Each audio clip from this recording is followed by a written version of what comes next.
ஹல்லேலூயா. கர்த்தருடைய பரிசுத்த நாமத்திற்கு மகிமை உண்டாவதாக. இன்றும் கர்த்தராகிய இயேசு கிறிஸ்து உங்களுக்கு சமாதானத்தை, மன அமைதியை உங்கள் ஒவ்வொருவருக்கும் கொடுக்கிற தேவனாய் இருக்கிறார்.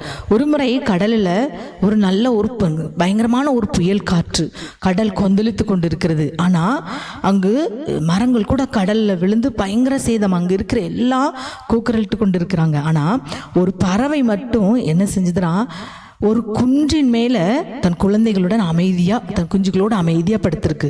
புயலின் நடுவில் கூட அது எப்படி அமைதியாக இருக்க முடிஞ்சது? ஏனென்றால் அது தனக்கென்று ஒரு பாதுகாப்பான ஒரு இடத்தை அது தேர்ந்தெடுத்ததுனால அவங்க அவ்வளவு அங்கே அக்கம் பக்கம் ஒரே சலசலப்பு, ஒரே பயம், எல்லாம் ஓடிட்டு இருக்காங்க. ஆனால் இது மட்டும் நல்ல அமைதியாக படுத்திருக்கு. ஏனென்றால் அது தனக்கென்று ஒரு பாதுகாப்பான ஒரு இடத்தை அது தேர்ந்தெடுத்து கொண்டதுனால தான். இன்றைக்கும் அருமையான தேவனுடைய பிள்ளைகளை, உங்களுக்கு கர்த்தர் சொல்கிற வார்த்தை, உங்கள் வாழ்க்கை புயலில் நீங்கள் சிக்கியிருக்கும் போது ஒரு அமைதியில்லாத ஒரு சூழ்நிலையில் ஒரு அலக்களிப்போடு நீங்கள் காணப்படுகிறீங்களா? ஒரு சமாதானம், மனதில் ஒரு சமாதானம் இல்லாத ஒரு சூழ்நிலையா? குழப்பத்தில் இருக்கிறீங்களா? இன்றைக்கு கர்த்தருடைய சமூகத்தில் நீங்கள் அந்த பாதுகாப்பான இடத்திற்குள்ள, அவருக்குள்ள நீங்கள் வருவீங்கன்னா அவர் உங்கள் வாழ்க்கையில், உங்கள் இருதயத்தில் அமைதியை கொடுக்க முடியும். இந்த சூழ்நிலையினால் உங்கள் இருதயம் அமைதியிலேருந்து ஒரு கலக்கத்தில் இருக்கிறதா? கர்த்தர் உங்களுக்கு கொடுக்க முடியும். உலகம் கொடுக்கிற அமைதி, சமாதானம் எல்லாம் தற்காலிகமானது தான், அது நிலையானது அல்ல.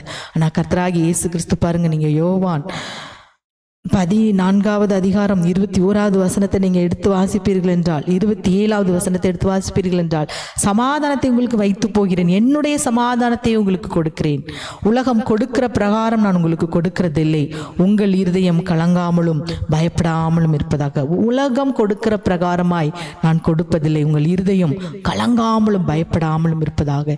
எப்படி அந்த குருவி தன் குஞ்சுகளோடு பயப்படாமல் கலங்காமல் அமைதியாக சமாதானத்தோடு இருந்தது? ஏனென்றால் அது ஒரு நல்ல ஒரு புகலிடத்தை தெரிந்து கொண்டது. இன்றைக்கும் நீங்கள் இப்படிப்பட்ட சூழ்நிலையில் இருந்தாலும், கஷ்டத்தின் பாதையிலும் கர்த்தருடைய சந்நிதியில் நீங்கள் இருப்பீங்கன்னா, உங்கள் இருதயத்தை, அந்த சமாதானத்தை யாராலும் கெடுக்க முடியாது. என்னுடைய சமாதானத்தை உங்களுக்கு வைத்து போகிறேன் என்று இப்ப சொல்லியிருக்கிறாங்க. அவருடைய சமாதானத்தை அவர் நமக்கு தருகிறவர். ஏனென்றால் நமக்கு சமாதானத்தை உண்டுவனமாக்கின அவர் மேலே வருது. அதே போல அவர் சமாதான பிரபு, அவர் சமாதான காரணர். ஆகவே இந்த வேளையில் கர்த்தருடைய ஒரு பாதுகாப்பான ஒரு சட்டைக்கு கீழே நீங்கள் வருவீங்கன்னா அவர் எல்லாவற்றையும் பார்த்து கொள்வார். நீங்கள் அமைதியாக இருப்பீங்க. ஆகவே இந்த வேளையில் இந்த வார்த்தையை வைத்து அமைதியை உங்களுக்கு தருகிறவர் கர்த்தராகிய இயேசு கிறிஸ்து. மன சமாதானத்தை தருகிறவர் அவர் ஒருவர் தான். ஆகவே கண்களை மூடி ஜெபிக்கலாமாப்பா? இந்த நல்ல வேலைக்காகவுமே நாங்கள் நன்றியோடு ஸ்தோத்தரிக்கிறோம்ப்பா. இயேசுவே, இந்த உலக வாழ்க்கையிலே கொந்தளிப்பு நிறைந்த நேரத்திலும் கூட கர்த்தாவே, எப்படி அந்த பறவை ஒரு அமைதியாக பாதுகாப்பான இடத்துல இருந்தது நிமித்தம் ஒரு சமாதானமாக இருந்ததோ, அதே போல இந்த நாளிலும் ஒவ்வொரு பிள்ளைகளுடைய வாழ்க்கையிலும் சோதனைகள், வேதனைகள், பாடுகள், பிரச்சனைகள் எல்லாம் உண்டப்பா.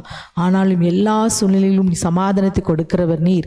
உமது செட்டைகளின் நிழலிலே வரும்போது, உமது செட்டைகளின் கீழ் வரும்போது நீர் ஒரு பாதுகாப்பை கொடுக்கிறீர். அதன் மூலம் ஒரு மன சமாதானம், மன அமைதி எங்கள் எல்லாருக்கும் நீர் கொடுக்கிற தேவனாக இருக்கிறீர்ப்பா. அந்த அமைதியும் சமாதானத்தையும் இந்த நாளில் ஒவ்வொரு பிள்ளைகளுக்கும் நீர் கொடுத்து ஆசீர்வதிங்க இயேசப்பா.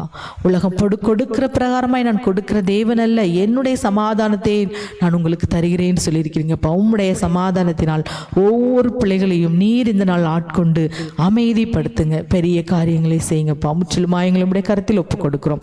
இயேசுவின் நாமத்தில் ஜெபிக்கிறோம் நல்ல பிதாவே. ஆமேன், ஆமேன்.